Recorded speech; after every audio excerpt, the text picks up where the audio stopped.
hold on. You know I gotta get my candles real quick. Ooh, keep the socks though. The Real Life Kill Room by the homie MrBallen.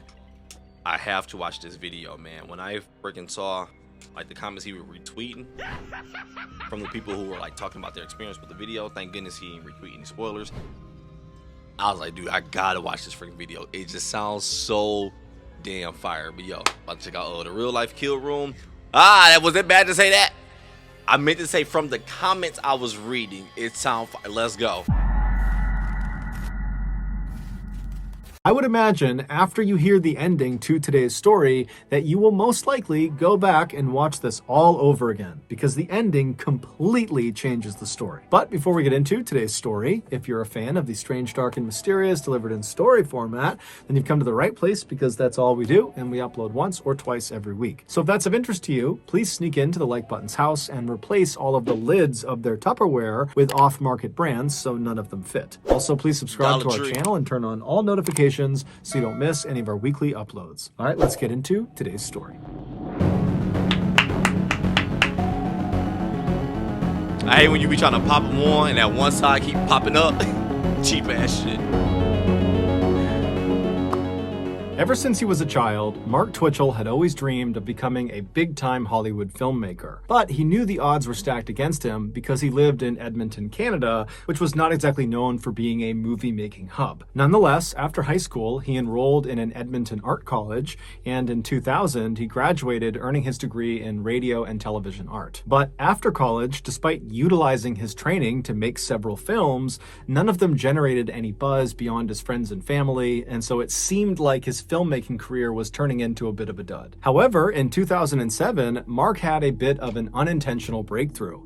He had been a longtime Star Wars fanatic, and that year he decided, purely as a passion project, he was going to write a script for a prequel to the Star Wars franchise. When he finished it and shared the script with some of his colleagues, they were so impressed with his writing, they said, "Mark, you need to produce this into a movie. This is incredible." And so Mark, who was totally amazed at this unbelievable feedback he was getting, decided, you know what the heck, I will produce this movie. And so he began sending his script out to different actors and actresses to see if they might be interested in playing a role. And amazingly, one of the original Star Wars actors, Jeremy Bulloch, who played Boba Fett, he read the script and he was so impressed by it that he agreed to play a role in Mark's film. Hey, and so this dope. passion project had quickly turned into Mark's biggest success yet. When the movie was finished, it did well, but it didn't propel Mark into Hollywood stardom. However, it did put him on the map as a bona fide filmmaker, and it showed him that if he just focused on making films about subjects he was already very passionate about, those films would be much more likely to succeed. And so in 2008, so roughly a year after creating the Star Wars fan fiction film, Mark decided to embark on another film project around another passion of his, Dexter. Dexter was a very popular TV show about a fictional serial killer whose name was Dexter, and the way Dexter would kill his victims is he would lure them into these small rooms, which he called kill rooms, and inside of them, basically every surface, the ceiling, the walls, the floor, were all covered in plastic sheeting to catch any of the blood, and then he would kill his victims, usually with a knife, and then afterwards he would dismember them and bag up their body, and he would roll up all this plastic, kind of collecting all the evidence, and then he would dump the plastic and the body into the ocean. Mark was obsessed with the show, and so it inspired him to make his next movie be about a killer too. Except instead of it being fiction like Dexter, he wanted his movie to be at least based on real events. And it just so happened at the time he was thinking about doing this movie, there was this uncaught murderer terrorizing Edmonton, and so Mark decided the Edmonton killer would be his star. Mark would spend the next several weeks obsessively researching the Edmonton killer and his victims and establishing a clear timeline of what had happened with this case. And then after he felt like he had compiled every piece of information he possibly could, he used... Real quick, because he said this killer is current at the moment while he's doing this, right? I'm thinking, you're not gonna hire, bro, put him actually in the movie. Get this nigga a role for real?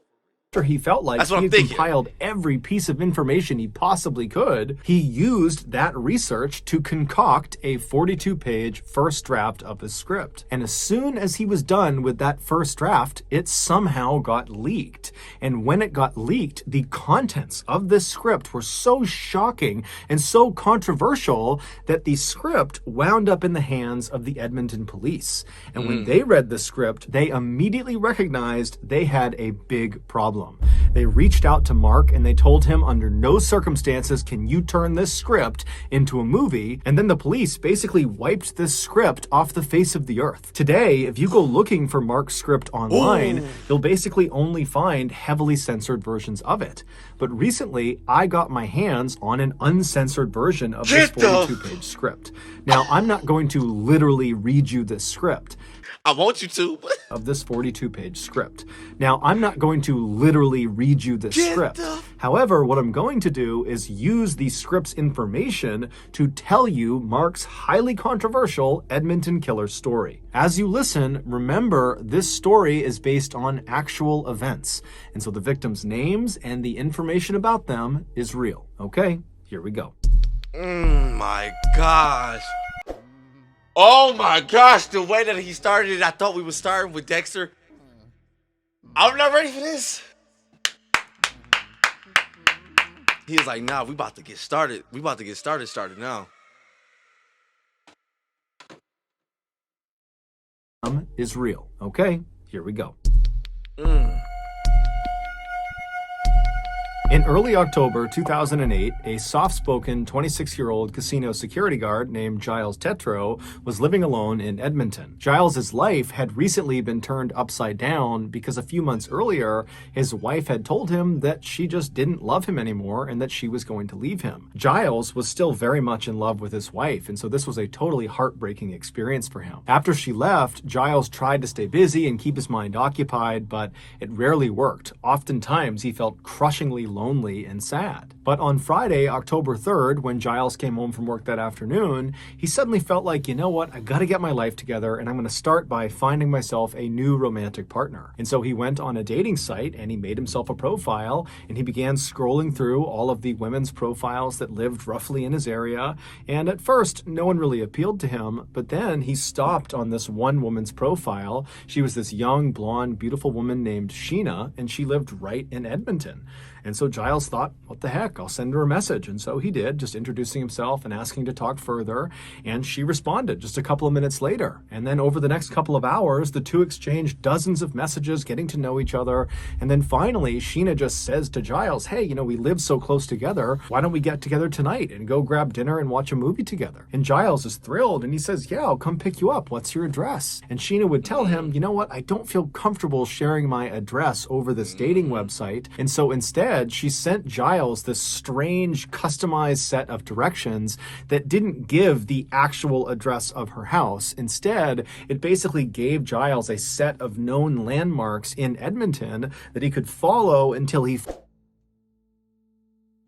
I'm hell. If you send me that, when I ask for the address, for one, good thing, don't do that. But if you send me this, hell no, I ain't coming over there, hell no. That didn't give the actual address of her house. Instead, it basically gave Giles a set of known landmarks in Edmonton that he could follow until he finally arrived at her residence. And she also told him that when he arrived, instead of just coming up to her house, there would be a detached garage and the door would be open and he would go through the garage, out the door into her backyard, and then he would go up the back steps to the back door of her house and she would meet him there. Now, Giles did think this was a little bit strange, but at the same time, he's thinking, you know, I am basically a complete stranger to her. We just met today. Stop that, what you thinking, boy, you horny as hell. I've been there on dating apps myself. I've been to places I should have not went. Thank goodness I made it out, because I was horny than a mug. Stop playing, dog.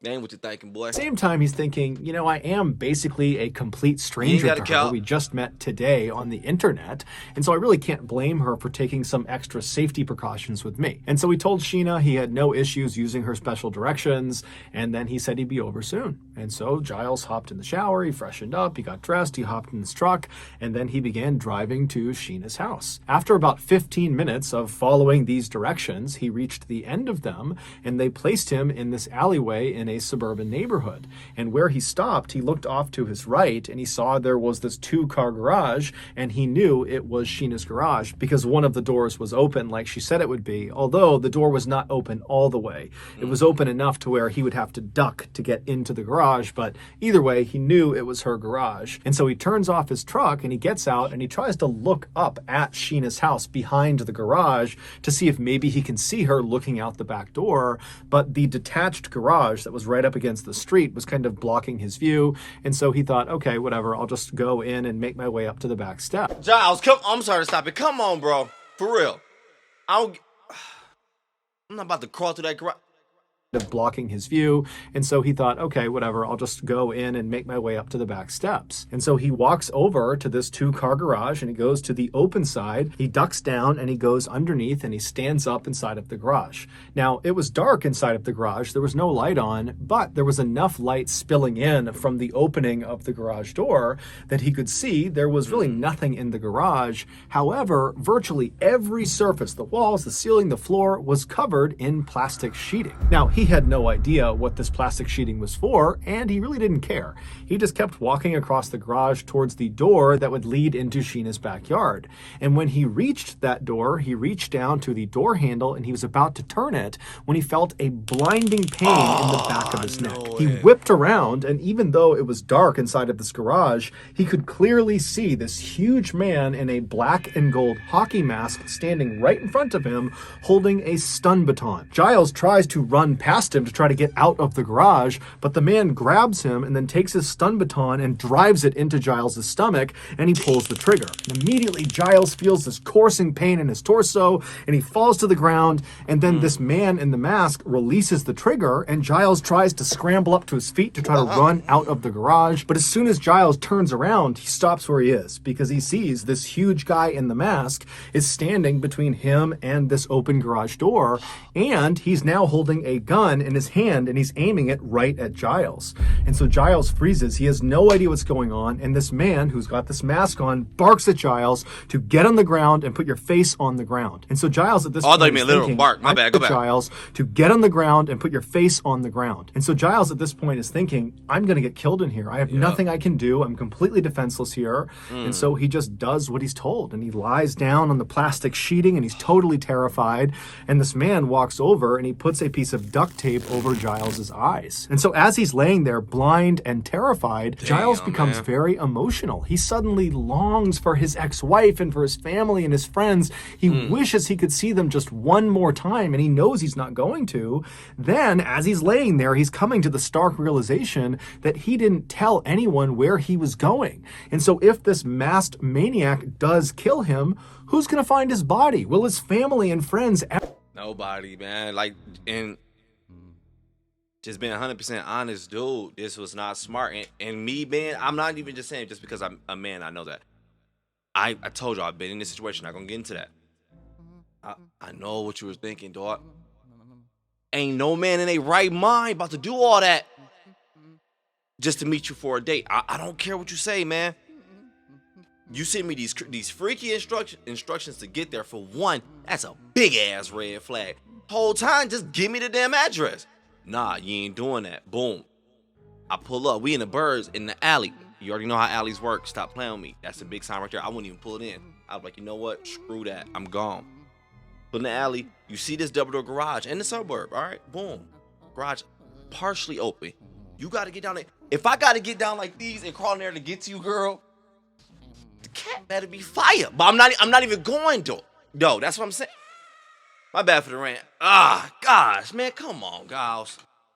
Masked maniac does kill him, who's going to find his body? Will his family and friends ever know what happened to him? So as he's laying there thinking of these horrible thoughts, he hears his attacker, who's several feet behind him, start fiddling with what sounds like chains or handcuffs. And Giles thinks to himself, if I get chained up in here, I really am done. And so he has this sudden surge of adrenaline where he thinks to himself, I'm going to get killed in here. I know it. I'm going to get killed. But if I'm going to die, I'm going to die on my terms. And so Giles takes a deep breath and then jumps to his feet, rips the tape off of his eyes. He turns around and he faces his attacker and he says, "I'm not going to do this. I'm not going to go out this way." And the attacker is totally surprised, but he just begins to raise his gun at Giles to shoot him, and Giles lunges. Last time, I'm sorry, why would you say that? Rip that shit up, get up, and just rush him. You ain't got to give them and make a show.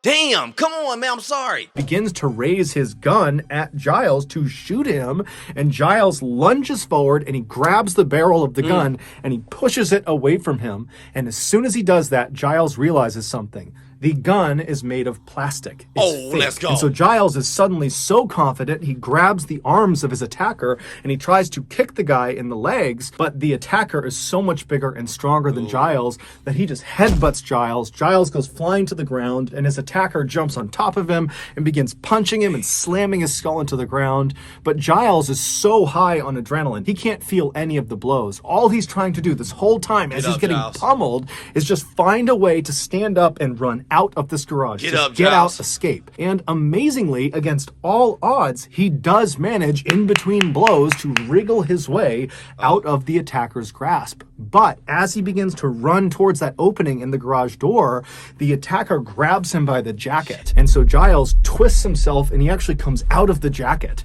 And then he throws himself onto the ground and he rolls out of the garage. And as soon as he is free, he suddenly can't stand up. The stun baton, he didn't feel it before, but it had sapped all of his strength. But the adrenaline had kind of overridden that feeling. But here he is outside and he suddenly can't stand up.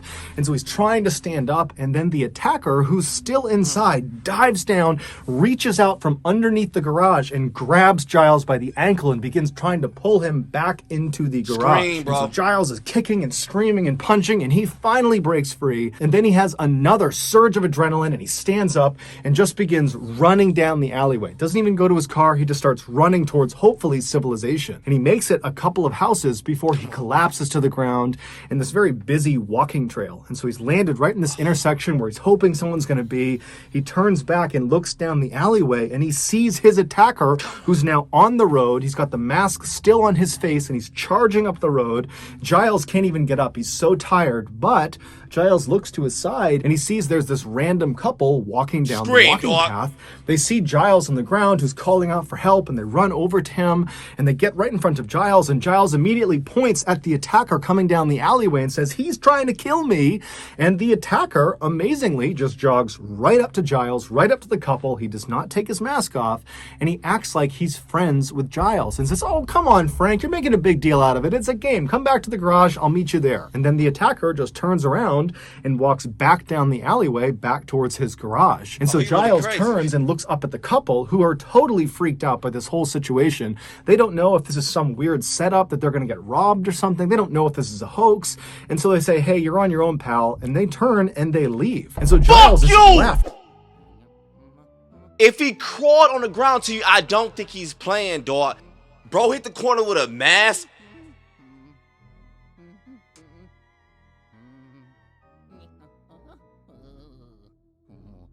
You're bullshitting me, dog. This man did all this to escape. Got to help? Come on, man. Got to some help.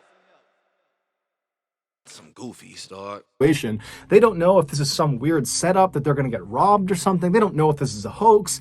And so they say, "Hey, you're on your own, pal." And they turn and they leave. And so Giles is left in the middle of this intersection. The only people that could have helped him are now gone. And so he rolls over and just looks down the alleyway in the direction of the garage. And he can actually see his attacker pacing back and forth inside of the garage because that door is partially open. And so Giles doesn't know what to do. He has to get to his truck to get out of here. And so he just sits there for a couple of seconds, just watching the attacker, making sure he's staying inside of the garage. And then finally, he just took a deep breath. He pulled himself up and he stumbled down the alleyway. He got in his truck, fired it up, and he peeled out of there. When Giles got home, he was obviously traumatized from this horrible thing that had just happened to him, but he also felt embarrassed and kind of ashamed that he had clearly just gotten catfished by the psycho in the garage. Obviously, Sheena, the woman he supposedly was talking to, was not real. Boy, that was past catfish, boy. the garage. Obviously, Sheena, the woman he supposedly was talking to, was not real. It was that guy in the garage that had attacked him, but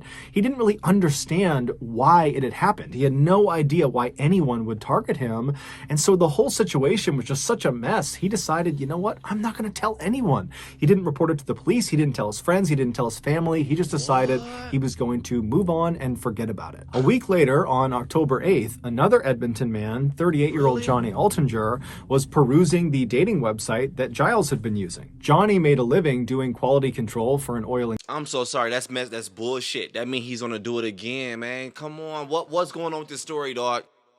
the dating website that Giles had been using. Johnny made a living doing quality control for an oil and gas company, but he hated that job. He much preferred to spend his time tinkering with his computers or his prized motorcycle. Johnny had lots of very close friends, but romance was always something that had eluded him. So that afternoon, Johnny, like Giles, was on this dating website to potentially find a romantic partner. And so as he was scrolling through all of these different women's profiles that lived roughly in his area, he wasn't interested in any of them until he stopped on this one profile of this beautiful young blonde woman named Jen, who lived right in Edmonton. And so Johnny was interested. He sent her a message, and very quickly she wrote back, and before long the two are chumming it up. And then eventually they actually agree to get together that night for dinner and a movie. But when Johnny asked Jen for her address, she would tell him that she's a paranoid person and she doesn't want to give him her actual address over this website. And so instead, she gave him a set of very strange directions that relied on local landmarks in Edmonton to guide him into her residence. And she would tell Johnny, when you get here, go through the garage, the door will be open, go out the back door, go into the backyard, make your way up to the back of the house, and I will meet you at the back door. And so Johnny definitely thought these directions were very strange, but he was really eager to meet up with Jen, and so he really didn't care. And so he told Jen it was no big deal, he'd happily follow her directions, and then he hopped in the shower and he got himself together, and then before he left to go to Jen's house, he forwarded Jen's email that included her very strange directions. He sent those directions to one of his very close friends, and he kind of jokingly included a message that was like, hey, I did that every time I met up with a female from them dating apps. Kid you not. Said to my partner, hey, bro, if anything happened, this is where I went. I did that. I told you I did some goofy ish. Every time I met up with a female from them apps, going straight to their houses. I'm telling you, I did some goofy ish on them apps. Be careful. I did that exact same thing. No cap. Smart. Bro, I was like, hey, I was like, bro, I'm going there right now. If I'm gonna send you a text, call you, whoop, whoop. If I don't, hey, check on your boy. To one of his very close friends, and he kind of jokingly included a message that was like, hey, if I go missing tonight, this is where I'm going. And then Johnny hopped in his car and he left. The directions brought Johnny to the same garage in the same alleyway that Giles had been to a week earlier. And when Johnny came to a stop in front of Jen's 2-car garage with one of the doors partially open, he saw there were lights still on inside of the garage, and he saw someone walking around inside.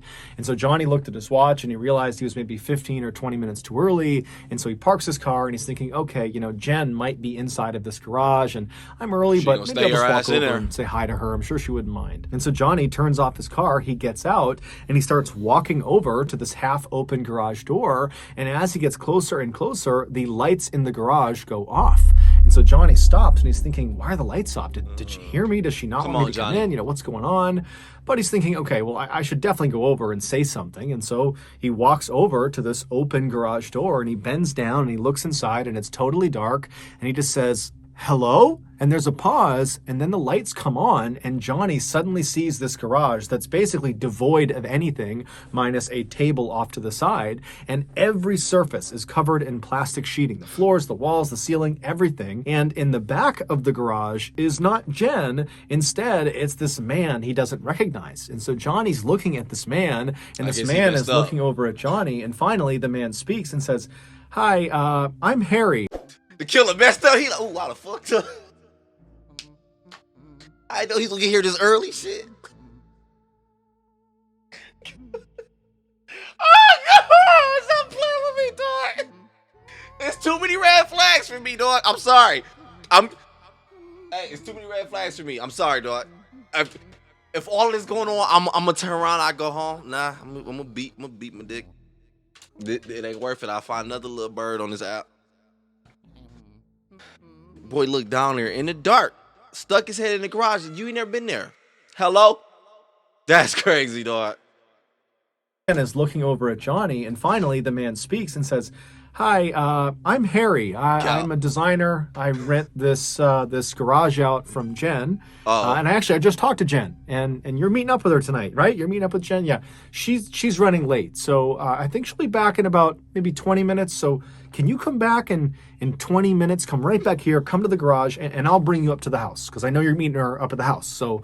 20 minutes. And so Johnny doesn't really know what to make of this. He figures, okay, I don't really know what Jen's arrangement is with this designer in this plastic covered garage, but whatever. And so Johnny says, okay, no problem. I'll come back in 20 minutes. And so Johnny turns around and he walks back to his car and he leaves and drives around for about 20 minutes. And then he comes back to the garage. And as soon as he parks, he notices right away the light in the garage is now off. So presumably Harry has Killer on actually point left. This time. And so he will not be available to walk Johnny up to the house to meet Jen. But Johnny was thinking, I don't really want to interact with Harry. He seems like a strange guy anyways. And so he counts this as a win. And so Johnny parks his car, he hops out, he walks over to the garage, he bends down and goes inside of the garage. He stands up and he walks across the plastic lined floor to the door that's going to lead out into Jen's backyard. But before he reaches that door, something smashes into the back of his head. And immediately Johnny is horribly dazed and he instinctively throws his hands up to protect his head, and he begins spinning around trying to figure out who or what had just hit him. And as soon as he turns around, he sees in the shadows is the figure. Man, I'm so sorry, but reality hit you, dog. For real. When you looked under there and you saw old boy, and y'all both looking like, oh snap, if she was so secretive about her address, how come this random dude already there who know about, like, oh yeah, I'm gonna take care of it, don't worry. It obviously ain't that secretive if you mistakenly bumped into somebody who know her and like, yeah, I'll take you to it, don't worry. But I'm like, nah, I'm good, bro. He ain't gonna have no fake gun this time, watch. What had just hit him, and as soon as he turns around, he sees in the shadows is the figure of none other than the man he saw before, Harry. And Harry is holding a big metal pipe. And immediately when Johnny sees him, he begins screaming, police, police, police! And Harry just winds up and wails on Johnny with this metal pipe. And Johnny's trying to turn around and get away from Harry, but Harry just keeps moving around him and beating him with this pipe until finally Johnny collapses on the ground, but he's not unconscious. And so Johnny is kind of shielding his head and he's looking up at Harry, who's now just standing over him. He's ceased his initial barrage. And Johnny begins pleading with Harry, I'll give you money, I'll give you anything, just please let me go. And so Harry smiles and he says, you promise you won't tell anyone if I let you go? But before Johnny could answer this, Harry winds up with his pipe and he brings it crashing down on Johnny's face. But amazingly, this does not knock Johnny unconscious. Instead, Johnny grabs the pipe. At this point, I noticed Killer like, bro, what the fuck going on? People ain't getting knocked out. This does not knock Johnny unconscious. Instead, Johnny grabs the pipe after it hits him in the head and he holds onto it to prevent Harry from hitting him again. And so at this point, Harry is frustrated that Johnny is still putting up this huge fight. And so with one hand holding onto this pipe that Johnny has the other end of, Harry reaches down with his other hand and he unsheaths a hunting knife. And he holds the blade right in front of Johnny's face. And as soon as Johnny sees this knife, his eyes go wide and he lets go of the pipe and he begins to plead for his life. But Harry just smiles and continues to show him the blade. And then at some point, he grabs Johnny's shoulder, he pulls the knife back and he plunges it into Johnny's stomach. Johnny howls out in pain and he curls over and he begins screaming for the police, screaming for someone to help him. And then finally, Harry pulls the knife out of his stomach and then plunges it into the side of Johnny's neck. And then Harry lets go of the knife and he stands up and he just watches Johnny as he bleeds out onto the plastic lining. As Harry watched Johnny die, he had this pang of regret. He thought to himself, why didn't I play more mind games with him before I killed him? I'll do that with the next one. After Johnny died, Harry would dismember and bag up Johnny's body, and then he would roll up all of the plastic from the walls and the ceiling. He'd gather that all up, and then a couple of days later, he would dump both Johnny's body parts and all of the plastic containing all of the evidence down a nearby sewer drain. At this point in the story, Mark's script just kind of comes to an abrupt end. We don't know what Harry did after getting rid of Johnny's body and the evidence because Mark just didn't write it. It was like he didn't finish the script. script.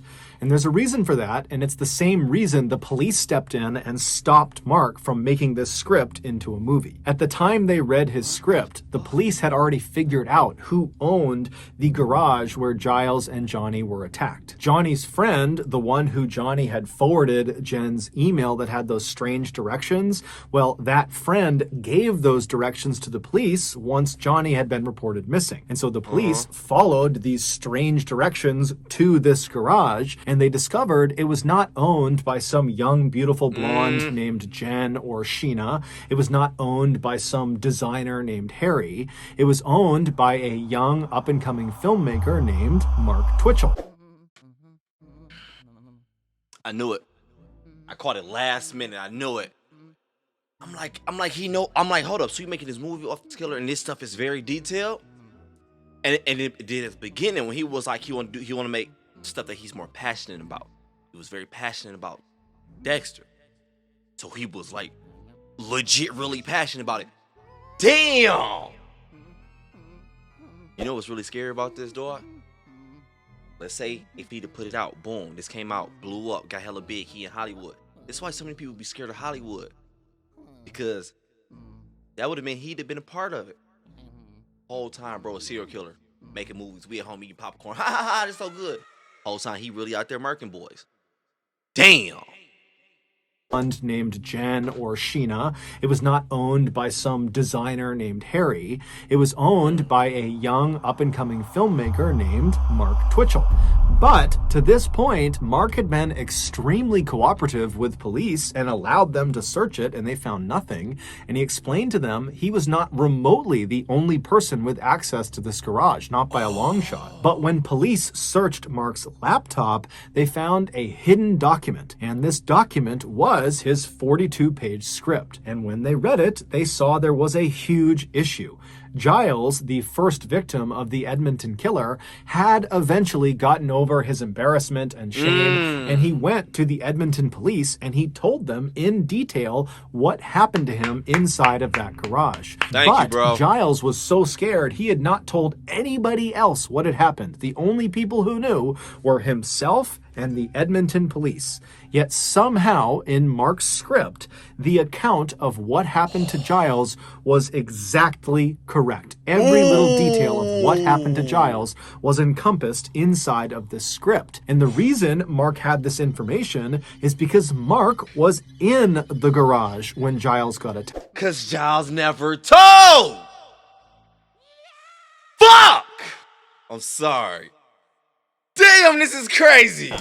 Because Mark was the Edmonton killer. Mark had been so desperate to make his killer in his new movie as good as Dexter in the TV show that Mark decided he needed to literally become Dexter in real life. He needed to know exactly what it felt like to lure an unsuspecting victim into a kill room and murder them so that he'd be able to more accurately write about it in his script. He believed this would put his movie over the top. It would be the most authentic killer movie ever, and it would be his ticket to Hollywood. And so after Mark...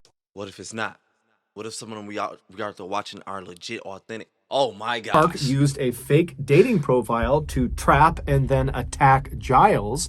After that experience, he wrote about it, and that became his script. And then when he did the same thing to Johnny and then actually successfully killed and disposed of him, he sat down and wrote about that experience too and tacked it onto the end of the Giles attack. He was literally living his movie and writing the script in real time. The title that Mark gave his script was SK Confessions, which stood for Serial Killer Confessions. And that's exactly what the script was. It was a real confession. And based on the way his script just kind of abruptly ends without any sort of conclusion, it seems fairly obvious that Mark was planning to kill more people and then incorporate those experiences into this script. Ultimately, though, the script that was found by police was used to convict Mark of murder, and he is currently serving life in prison. So that's going to do it, guys. If you got something out of today's episode and you haven't done this already, please sneak into the like button's house and replace all of the lids of their Tupperware with off-market brands so none of... Oh my gosh. But the crazy part, I could see it as one of those comedy horror movies. I could see it as one of those. And I hate to say it, but I think it'll be big. But Pete, though, he gave himself away because the whole time when I didn't put it together. When he was like, Giles never told, whole time I'm mad. Like, damn, he should have told. Butterfly effect, dog. We talking about that, right? If he would have told, bro could have been kept going. Now, by him not telling, he didn't know that was gonna happen though. But like you said, he was embarrassed. He didn't. Butterfly effect is crazy. The fact that he didn't tell is what stopped this dude. Because since he didn't tell, they like, hold up, bruh. We ain't even know this. We just found this out. You cap. So they was able to get him. So I know Mark was like, damn, I done messed up right here. I done dropped the ball. Boy, you ain't no Mark Twain. And I can't cap, dude. Honestly, I'm telling you, I've been there in them situations with these dating apps, man. Thinking like that is crazy. That's why I be trying to tell y'all. Stop thinking with that head. Sometimes you just gotta put it together. You gotta be like, yeah. I know each of y'all gut was telling y'all like, I shouldn't do this. When you get that feeling, legit, don't do it. I was wondering though. I wonder how many people did Mark send that send that instructions how to get there to him, and how many people like, hell no, dog, I ain't coming. I wonder how many people like legit was like, just nah, like I ain't going. I don't know. This was crazy, y'all. Freaking crazy. I ain't gonna cap though. One thing Johnny did was smart. I can't believe you came back in 20 minutes, dog. By sending your partner the address. Oh my gosh, I did that all the freaking time. I knew it. I was cause my gut feeling was telling me I shouldn't have been doing what I was about to do, but I still did. Hey, luckily, mine made it back with, hey, don't worry, I got the top. Luckily, mine didn't end like that. But I did some goofy ones, dog. But damn, man, that was smart you did that. I do that too. You meet up with someone on these dating apps, don't do it at night. Don't go to their place. Don't give your address. Meet in the daytime somewhere. In the middle of the we can eat in the mall. We ain't gotta have we ain't on no real date. I don't know you, you don't know me. We can meet up in the middle of the mall where it's hella people during rush hour. And then when you walk to your car, don't even park by where y'all eat at. You walk around that mall, walk around the building a little bit, go back in the mall, probably do what you do, whatever. Go back to your car, you gotta be watching. Like, let me see what you doing, make sure you leave.